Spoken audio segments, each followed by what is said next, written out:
Hi hello friends, ಎಲ್ಲರಿಗೂ ನಮಸ್ಕಾರ. ಸುದ್ದಿ 5 ಯೂಟ್ಯೂಬ್ ಚಾನಲ್ಗೆ ಮತ್ತೊಮ್ಮೆ ನಿಮಗೆಲ್ಲರಿಗೂ ಸ್ವಾಗತ. ಗೆಳೆಯರಿ, ನಮ್ಮ ರಾಜ್ಯದ ರೈತರಿಗೆ ರಾಜ್ಯ ಮತ್ತು ಕೇಂದ್ರ ಸರ್ಕಾರದಿಂದ ಭರ್ಜರಿ ಗುಡ್ ನ್ಯೂಸ್ಗಳು ಬಂದಿದೆ ಫ್ರೆಂಡ್ಸ್. ನಿಮ್ಮ ಹತ್ತಿರ ಬ್ಯಾಂಕ್ ಖಾತೆ ಇದ್ರೆ ನಿಮಗೆ ಮತ್ತೊಂದು ಗುಡ್ ನ್ಯೂಸ್ ಅಂತಾನೆ ಹೇಳ್ಬೋದು. ರಾಜ್ಯ ಸರ್ಕಾರದಿಂದ ರೈತರ ಬೆಂಬಲ ಬೆಲೆ ಯೋಜನೆಯಲ್ಲಿ ಮತ್ತೊಂದು ಭರ್ಜರಿ ಗುಡ್ ನ್ಯೂಸ್. ಎಲ್ಲವನ್ನು ಕೂಡ ಈ ಒಂದು ವಿಡಿಯೋದಲ್ಲಿ ಕಂಪ್ಲೀಟ್ ಆಗಿ ಹೇಳಿದ್ದೇನೆ ಫ್ರೆಂಡ್ಸ್. ವಿಡಿಯೋನ ನೀವು ದಯವಿಟ್ಟು ಪೂರ್ತಿಯಾಗಿ ನೋಡಿ, ಎಲ್ಲ ಮಾಹಿತಿಯನ್ನು ತಿಳಿದುಕೊಳ್ಳಿ. ಮತ್ತು ವಿಡಿಯೋನ ಸ್ಟಾರ್ಟ್ ಮಾಡೋಕ್ಕಿಂತ ಮೊದಲು ಇದುವರೆಗೂ ಏನಾದರೂ ನಮ್ಮ ಚಾನಲ್ನ ಸಬ್ಸ್ಕ್ರೈಬ್ ಆಗಿಲ್ಲ ಅಂದರೆ ಫ್ರೀಯಾಗಿ ಸಬ್ಸ್ಕ್ರೈಬ್ ಮಾಡಿ, ಪಕ್ಕದಲ್ಲಿ ಕಾಣಿಸುವ ಬೆಲ್ ಬಟನ್ ಕ್ಲಿಕ್ ಮಾಡಿ, ಆಲ್ ಎನ್ನುವ ಬಟನ್ ಒತ್ತಿ. ಮುಂದೆ ನಾವು ಹಾಕುವೆಲ್ಲ ಹೊಸ ವಿಡಿಯೋಗಳನ್ನು ನೀವು ಮೊದಲು ನೋಡಬಹುದು. ಈ ವಿಡಿಯೋಗೆ ತಪ್ಪದೆ ಒಂದು ಲೈಕ್ ಮಾಡಿ ಫ್ರೆಂಡ್ಸ್. ಬನ್ನಿ ಗೆಳೆಯರಿ, ವಿಡಿಯೋನ ಸ್ಟಾರ್ಟ್ ಮಾಡೋಣ. ಗೆಳೆಯರಿ, ರಾಜ್ಯ ಮತ್ತು ಕೇಂದ್ರ ಸರ್ಕಾರದಿಂದ ರಾಜ್ಯದ ರೈತರಿಗೆ ಹಲವಾರು ಹೊಸ ಯೋಜನೆಗಳನ್ನು ಈಗಾಗಲೇ ನೀಡುತ್ತಾ ಬಂದಿದ್ದಾರೆ. ರೈತರು ಪಡೆದುಕೊಳ್ಳುತ್ತಿರುವ ಬೆಂಬಲ ಬೆಲೆ ಆಗಿರ್ಬೋದು, ಕಿಸಾನ್ ಸಮ್ಮಾನ್ ಆಗಿರ್ಬೋದು, ಹಲವಾರು ಯೋಜನೆಗಳಲ್ಲಿ ಕೇಂದ್ರ ಸರ್ಕಾರ ಮಹತ್ವದ ಬದಲಾವಣೆ ಕೂಡ ಇವಾಗ ಮಾಡ್ತಾ ಇದೆ. ಇದೇ ಕುರಿತಂತೆ ಬಂದಿರುವ ಅಪ್ಡೇಟ್ಗಳನ್ನು ಈ ಒಂದು ವಿಡಿಯೋದಲ್ಲಿ ನೋಡೋಣ. ನೀವು ಕೂಡ ರೈತರಾಗಿದ್ರೆ ಲಾಭವನ್ನು ಏನಾದರೂ ನಮ್ಮ ಕೇಂದ್ರ ಮತ್ತು ರಾಜ್ಯ ಸರ್ಕಾರದಿಂದ ಈ ಒಂದು ಯೋಜನೆಗಳ ಮೂಲಕ ಪಡೆದುಕೊಳ್ತಾ ಇದ್ರೆ ವಿಡಿಯೋಗೆ ಲೈಕ್ ಮಾಡಿ, ಕಮೆಂಟ್ ಅಲ್ಲಿ ತಪ್ಪದೆ ನಮಗೆ ಎಸ್ ಅಂತ ಒಂದು ಕಮೆಂಟ್ ಮಾಡಿ. ನಿಮ್ಮ ಕಮೆಂಟ್ಗಳಿಂದ ನಮಗೆ ಉತ್ತಮ ಫೀಡ್ಬ್ಯಾಕ್ ಸಿಗುತ್ತೆ ಫ್ರೆಂಡ್ಸ್.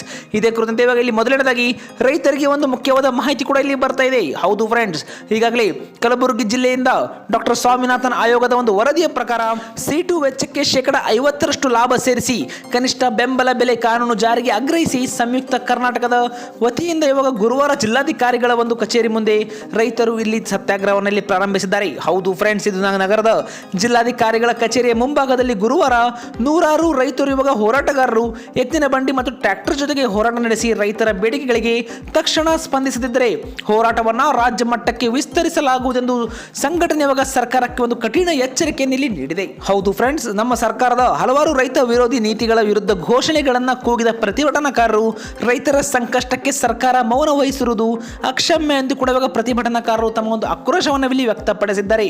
ಹೌದು ಫ್ರೆಂಡ್ಸ್, ಇಲ್ಲಿ ಎಲ್ಲ ರೈತರಿಗೆ ಮೊದಲನೇದಾಗಿ ತೊಗರಿ ಪ್ರತಿ ಕ್ವಿಂಟಲ್ಗೆ 12,500 ರೂಪಾಯಿಗಳ ಒಂದು ಕನಿಷ್ಠ ಬೆಂಬಲ ಬೆಲೆ ಘೋಷಿಸಬೇಕು. ಇತ್ತೀಚಿನ ಅತಿವೃಷ್ಟಿಯಿಂದ ನಷ್ಟಗೊಂಡ ಎಲ್ಲ ರೈತರಿಗೆ ತಕ್ಷಣವೇ ಬೆಳೆ ನಷ್ಟ ಪರಿಹಾರ ಪಾವತಿಸಬೇಕು. ಇದೇ ಕುರಿತಂತೆ ಇದರ ಜೊತೆಗೇನೆ ಬಾಕಿ ಇರುವ ಬೆಳೆ ವಿಮೆ ಹಣವನ್ನು ಕೂಡ ವಿಳಂಬವಿಲ್ಲದೆ ರೈತರ ಬ್ಯಾಂಕ್ ಖಾತೆಗಳಿಗೆ ಬಿಡುಗಡೆ ಮಾಡಬೇಕೆಂದು ಕೂಡ ಇಲ್ಲಿ ಒತ್ತಾಯಿಸಿದ್ದಾರೆ. ಹೌದು ಫ್ರೆಂಡ್ಸ್, ಇಲ್ಲಿ ಮೊದಲನೇದಾಗಿ ತೊಗರಿಯನ್ನು ಬೆಳೆಯುವ ರೈತರಿಗೆ ಇದೊಂದು ಮುಖ್ಯವಾದ ಮಾಹಿತಿ ಅಂತ ಹೇಳಬಹುದು. ಹೌದು ಫ್ರೆಂಡ್ಸ್, ಉತ್ತರ ಕರ್ನಾಟಕದ ಹಲವಾರು ಭಾಗಗಳಲ್ಲಿ ತೊಗರಿಯನ್ನು ಹೆಚ್ಚಾಗಿ ಬೆಳೆಯಲಾಗುತ್ತೆ. ಇದೇ ಒಂದು ತೊಗರಿ ಬೆಳೆಗೆ ಪ್ರತಿ ಒಂದು ಕ್ವಿಂಟಲ್ಗೆ 12,500 ರೂಪಾಯಿಗಳ ಒಂದು ಕನಿಷ್ಠ ಬೆಂಬಲ ಬೆಲೆಯನ್ನು ಘೋಷಣೆ ಮಾಡಬೇಕು. ಮತ್ತು ಇದೇ ಕುರಿತಂತೆ ಇತ್ತೀಚಿನ ಒಂದು ಅತಿವೃಷ್ಟಿಯಿಂದಾಗಿ ನಷ್ಟಗೊಂಡ ಎಲ್ಲ ರೈತರಿಗೂ ತಕ್ಷಣವೇ ಬೆಳೆ ನಷ್ಟ ಪರಿಹಾರ ಪಾವತಿಸಬೇಕೆಂದು ಕೂಡ ಇಲ್ಲಿ ಅವರು ಎಚ್ಚರಿಕೆ ನೀಡಿದ್ದಾರೆ. ಕೇವಲ ಕೆಲವು ರೈತರಿಗೆ ಮಾತ್ರವೇ ಹಣ ಸಿಕ್ಕಿದ್ದು, ಇನ್ನು ಹಲವಾರು ಜನ ರೈತರು ಆ ಒಂದು ಹಣದಿಂದ ವಂಚಿತರಾಗಿದ್ದಾರೆ.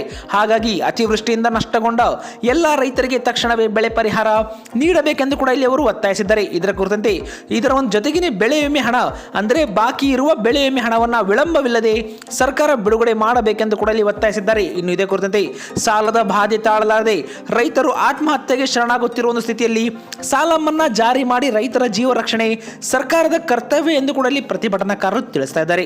ಹೌದು ಫ್ರೆಂಡ್ಸ್, ಇತ್ತೀಚೆಗಷ್ಟೇ ಈ ಒಂದು ಸಾಲದ ಬಾಧೆ ತಾಳಲಾರದೆ ಹಲವಾರು ಜನ ರೈತರು ಆತ್ಮಹತ್ಯೆಯನ್ನ ಮಾಡಿಕೊಂಡಿದ್ದಾರೆ. ಈಗಾಗಲೇ ರೈತರು ಆತ್ಮಹತ್ಯೆಗೆ ಶರಣಾಗುತ್ತಿರುವ ಒಂದು ಸ್ಥಿತಿಯಲ್ಲಿ ಸಾಲ ಮನ್ನಾ ಜಾರಿ ಮಾಡಿ ರೈತರ ಜೀವ ರಕ್ಷಣೆ ಸರ್ಕಾರದ ಕರ್ತವ್ಯ ಎಂದು ಕೂಡ ಇಲ್ಲಿ ಪ್ರತಿಭಟನಾಕಾರರು ಹೇಳಿದ್ದಾರೆ. ಇದಷ್ಟೇ ಅಲ್ಲದೆ ಕೆಎಂಎಫ್ ಮಾದರಿಯಲ್ಲಿ ತೊಗರಿ ಬೆಳೆಗಾರರ ಸಂರಕ್ಷಣೆಗೆ ಶಾಶ್ವತ ವ್ಯವಸ್ಥೆಯನ್ನು ರೂಪಿಸಬೇಕೆಂದು ಕೂಡ ಇಲ್ಲಿ ಆಗ್ರಹಿಸಿದ್ದಾರೆ.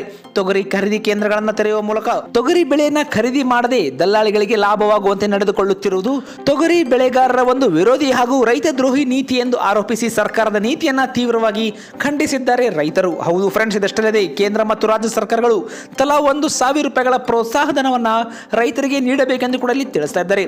ಹೊರದೇಶದ ತೊಗರಿ ಆಮದು ಮೇಲೆ 50% ಇಂಪೋರ್ಟ್ ಡ್ಯೂಟಿಯನ್ನು ಕೂಡ ಇಲ್ಲಿ ವಿಧಿಸಬೇಕು ಹಾಗೂ ದ್ವಿದಳ ಧಾನ್ಯಗಳ ಬೋರ್ಡ್ ಅನ್ನ ಬಲಪಡಿಸಬೇಕೆಂದು ಕೂಡ ಈಗಾಗಲೇ ಇಂಥ ಒಂದು ಬೇಡಿಕೆಗಳನ್ನ ಸರ್ಕಾರ ತಕ್ಷಣ ಈಡೇರಿಸಬೇಕೆಂದು ಕೂಡ ಇಲ್ಲಿ ಒತ್ತಾಯಿಸಿದ್ದಾರೆ. ಹೌದು ಫ್ರೆಂಡ್ಸ್, ಇದೇ ಕುರಿತಂತೆ ಮುಖಂಡರು ಕೂಡ ಮಾತನಾಡಿದ್ದು ರೈತರ ಬದುಕಿನ ಪ್ರಶ್ನೆಯಾದ ಈ ಒಂದು ಬೇಡಿಕೆಗಳನ್ನ ಸರ್ಕಾರ ಇನ್ನು ನಿರ್ಲಕ್ಷ್ಯ ಮಾಡಿದರೆ ಮುಂದಿನ ದಿನಗಳಲ್ಲಿ ರಾಜ್ಯ ಮಟ್ಟದ ಹೋರಾಟಕ್ಕೆ ಕರೆ ನೀಡಲಾಗುವುದೆಂದು ಕೂಡ ಇಲ್ಲಿ ಇವರು ಎಚ್ಚರಿಕೆಯನ್ನು ಕೂಡ ಇಲ್ಲಿ ನೀಡಿದ್ದಾರೆ. ಫ್ರೆಂಡ್ಸ್ ಗೆಳೆಯರಿ, ನೀವು ಕೂಡ ಕಲಬುರಗಿ ಜಿಲ್ಲೆಯವರಾಗಿದ್ದರೆ ಇದೊಂದು ಮುಖ್ಯವಾದ ಮಾಹಿತಿಯಾಗಿತ್ತು. ನೀವು ಯಾವ ಒಂದು ಬೆಳೆಯನ್ನು ಬೆಳೆದಿದ್ದೀರಿ ತಪ್ಪದೆ ನಮಗೆ ಕಮೆಂಟ್ ಮಾಡಿ. ಇದೇ ರೀತಿ ನಿಮ್ಮ ಒಂದು ಜಿಲ್ಲೆ ಯಾವುದು ನಮಗೆ ಕಮೆಂಟ್ ಮಾಡಿ. ನಿಮ್ಮ ಜಿಲ್ಲೆಗಳ ಮೇಲೆ ಬರ್ತಾ ಇರುವ ಎಲ್ಲ ಒಂದು ಮಾಹಿತಿಯನ್ನು ನೀವು ನಮ್ಮ ಚಾನಲ್ ಮೂಲಕ ನೋಡಬಹುದು. ಕಲಬುರಗಿ ಜಿಲ್ಲೆಯಿಂದ ನಮಗೆ ತುಂಬಾ ಜನ ರೈತರು ಕಮೆಂಟ್ ಕೂಡ ಮಾಡಿದ್ರು ಫ್ರೆಂಡ್ಸ್. ಅಂತವರಿಗೆ ಇದೊಂದು ಮುಖ್ಯವಾದ ಮಾಹಿತಿಯಾಗಿತ್ತು. ಬನ್ನಿ ಫ್ರೆಂಡ್ಸ್, ಇದೇ ರೀತಿ ಒಂದು ಮುಂದಿನ ಒಂದು ಮುಖ್ಯವಾದ ಮಾಹಿತಿ ನಾವಿಲ್ಲಿ ನೋಡೋಣ.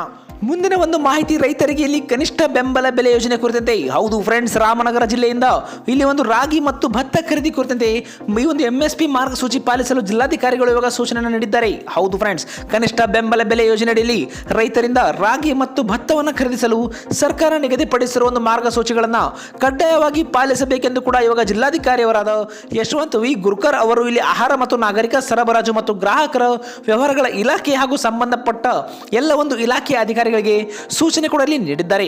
ಹೌದು ಫ್ರೆಂಡ್ಸ್, ಇದೇ ಕುರಿತಂತೆ ನಗರದ ಜಿಲ್ಲಾಧಿಕಾರಿ ಕಚೇರಿಗಳಲ್ಲಿ 2025 ಮತ್ತು 26ನೇ ಸಾಲಿನ ಕನಿಷ್ಠ ಬೆಂಬಲ ಬೆಲೆ ಯೋಜನೆಯಡಿ ರೈತರಿಂದ MSP ಯೋಜನೆಯಡಿಯಲ್ಲಿ ರಾಗಿ ಮತ್ತು ಭತ್ತ ಖರೀದಿಸಲು ನಿಗದಿಯಾಗಿರುವ ಕಾರ್ಯಪಡೆ ಸಮಿತಿಯ ಒಂದು ಸಭೆಯಲ್ಲಿ ಅವರು ಮಾತನಾಡಿದ್ದಾರೆ.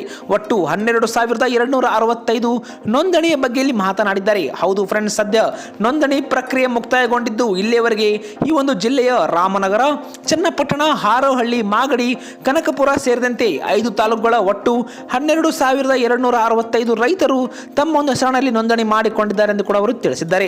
ಇವರಿಂದ 2,88,284 ಕ್ವಿಂಟಲ್ ರಾಗಿಯನ್ನ ಖರೀದಿಸಲಾಗುವುದೆಂದು ಆಹಾರ ಇಲಾಖೆ ಉಪನಿರ್ದೇಶಕರು ಇವಾಗ ಇಲ್ಲಿ ತಿಳಿಸಿದ್ದಾರೆ. ಫ್ರೆಂಡ್ಸ್, ಅದಕ್ಕೆ ಜಿಲ್ಲಾಧಿಕಾರಿಗಳು ಕೂಡ ರೈತರಿಂದ ಖರೀದಿಸುವ ರಾಗಿಯನ್ನ ಸಂರಕ್ಷಿತವಾಗಿ ಸಂಗ್ರಹಣೆ ಮಾಡಲು ಹಾಗೂ ದಾಸ್ತಾನಿನ ಒಂದು ಪ್ರಮಾಣದಲ್ಲಿ ಯಾವುದೇ ವ್ಯತ್ಯಯವಾಗದಂತೆ ಸಂಬಂಧಪಟ್ಟ ಅಧಿಕಾರಿಗಳು ಹಾಗೂ ಸಿಬ್ಬಂದಿಗಳು ಎಚ್ಚರಿಕೆಯನ್ನು ವಹಿಸಬೇಕು. ಖರೀದಿ ಕೇಂದ್ರಗಳಲ್ಲಿ ರೈತರು ಮಾತ್ರ ಹಾಜರಿರುವಂತೆ ನೋಡಿಕೊಳ್ಳಬೇಕೆಂದು ಕೂಡ ಈಗಾಗಲೇ ಒಂದು ನಿರ್ದೇಶನವನ್ನು ನೀಡಿದ್ದಾರೆ. ಫ್ರೆಂಡ್ಸ್, ಸರ್ಕಾರ ಪ್ರತಿಯೊಂದು ಕ್ವಿಂಟಲ್ ರಾಗಿಗೆ 4,886 ರೂಪಾಯಿ ಮತ್ತು ಸಾಮಾನ್ಯ ಭತ್ತಕ್ಕೆ 2,369 ಹಾಗೂ ಗ್ರೇಡ್ ಎ ಭತ್ತಕ್ಕೆ 2,389 ಬೆಂಬಲ ಬೆಲೆ ಕೂಡ ಇಲ್ಲಿ ನಿಗದಿಪಡಿಸಿದೆ. ಖರೀದಿ ಕೇಂದ್ರಗಳಲ್ಲಿ ಮಧ್ಯವರ್ತಿಗಳ ಹಾವಳಿ ಇಲ್ಲದಂತೆ ರೈತರೇ ನೇರವಾಗಿ ರಾಗಿ ಖರೀದಿಯಲ್ಲಿ ಪಾಲ್ಗೊಳ್ಳುವಂತೆ ನೋಡಿಕೊಳ್ಳಬೇಕೆಂದು ಕೂಡ ಇಲ್ಲಿ ತಿಳಿಸಿದ್ದಾರೆ. ಫ್ರೆಂಡ್ಸ್, ಪ್ರತಿ ತಾಲೂಕಿಗೆ ಒಂದರಂತೆ 5 ಖರೀದಿ ಕೇಂದ್ರ ಮತ್ತು ಸಂಗ್ರಹಣಾ ಕೇಂದ್ರಗಳನ್ನು ತಿಂಗಳ ಅಂತ್ಯದೊಳಗೆ ಈಗಾಗಲೇ ತೆರೆಯಲಾಗುವುದೆಂದು ಕೂಡ ಅವರು ತಿಳಿಸಿದ್ದಾರೆ. ಫ್ರೆಂಡ್ಸ್, ನೀವಿಲ್ಲಿ ಸ್ಕ್ರೀನ್ ಮೇಲೆ ಕೂಡ ಆ ಒಂದು ಮಾಹಿತಿಯನ್ನು ನೋಡಬಹುದು. ಸರ್ಕಾರ ಪ್ರತಿಯೊಂದು ಕ್ವಿಂಟಲ್ ರಾಗಿಗೆ 4,886, ಸಾಮಾನ್ಯ ಭತ್ತಕ್ಕೆ 2,369, ಇದೇ ರೀತಿ ಗ್ರೇಡ್ ಎ ಭತ್ತಕ್ಕೆ 2,389 ರೂಪಾಯಿಗಳ ಬೆಲೆ ನಿಗದಿಪಡಿಸಿದೆ. ಫ್ರೆಂಡ್ಸ್, ಖರೀದಿ ಕೇಂದ್ರಗಳಲ್ಲಿ ಮಧ್ಯವರ್ತಿಗಳ ಹಾವಳಿ ಇಲ್ಲದಂತೆಯೇ ರೈತರೇ ನೇರವಾಗಿ ಇವಾಗ ಈ ಒಂದು ರಾಗಿ ಖರೀದಿಯಲ್ಲಿ ಪಾಲ್ಗೊಳ್ಳುವಂತೆ ನೋಡಿಕೊಳ್ಳಬೇಕೆಂದು ಕೂಡ ಅವರಲ್ಲಿ ತಿಳಿಸಿದ್ದಾರೆ. ಇದೊಂದು ರೈತರಿಗೆ ಮುಖ್ಯವಾದ ಮಾಹಿತಿ ಅಂತಾನೆ ಹೇಳಬಹುದು. ಫ್ರೆಂಡ್ಸ್, ಪ್ರತಿ ತಾಲೂಕಿಗೆ ಒಂದರಂತೆ 5 ಖರೀದಿ ಕೇಂದ್ರ ಮತ್ತು ಸಂಗ್ರಹಣಾ ಕೇಂದ್ರಗಳನ್ನು ಇದೇ ತಿಂಗಳ ಅಂತ್ಯದೊಳಗೆ ತೆರೆಯಲಾಗುವುದು ಎಂದು ಕೂಡ ಇವಾಗ ಜಿಲ್ಲಾಧಿಕಾರಿಯವರು ರೈತರಿಗೆ ಗುಡ್ ನ್ಯೂಸ್ ಅನ್ನು ಇಲ್ಲಿ ನೀಡಿದ್ದಾರೆ. ಗೆಳೆಯರೆ, ಇದೇ ಒಂದು ಖರೀದಿ ಕೇಂದ್ರದ ಕುರಿತಂತೆ ನಿಮ್ಮ ಒಂದು ಅನಿಸಿಕೆಯನ್ನು ತಪ್ಪದೆ ನಮಗೆ ನೀವು ಕಮೆಂಟ್ ಮಾಡಿ. ಮತ್ತು ಇದಿಷ್ಟಲ್ಲದೆ ಫ್ರೆಂಡ್ಸ್, ಈ ಒಂದು ಖರೀದಿ ಕೇಂದ್ರಗಳಲ್ಲಿ ಕನಕಪುರ ತಾಲೂಕಿನ ಒಂದು ಖರೀದಿ ಕೇಂದ್ರಗಳಲ್ಲಿ CCTV ಕ್ಯಾಮೆರಾಗಳನ್ನು ಕಡ್ಡಾಯವಾಗಿ ಅಳವಡಿಸಬೇಕು. ಕಳೆದ ವರ್ಷ ತಮಿಳುನಾಡಿನ ರಾಗಿಯನ್ನ ಕನಕಪುರ ತಾಲೂಕಿನ ಖರೀದಿ ಕೇಂದ್ರಕ್ಕೆ ತರುತ್ತಿರುವ ದೂರುಗಳು ಕೂಡ ಬಂದಿತ್ತು.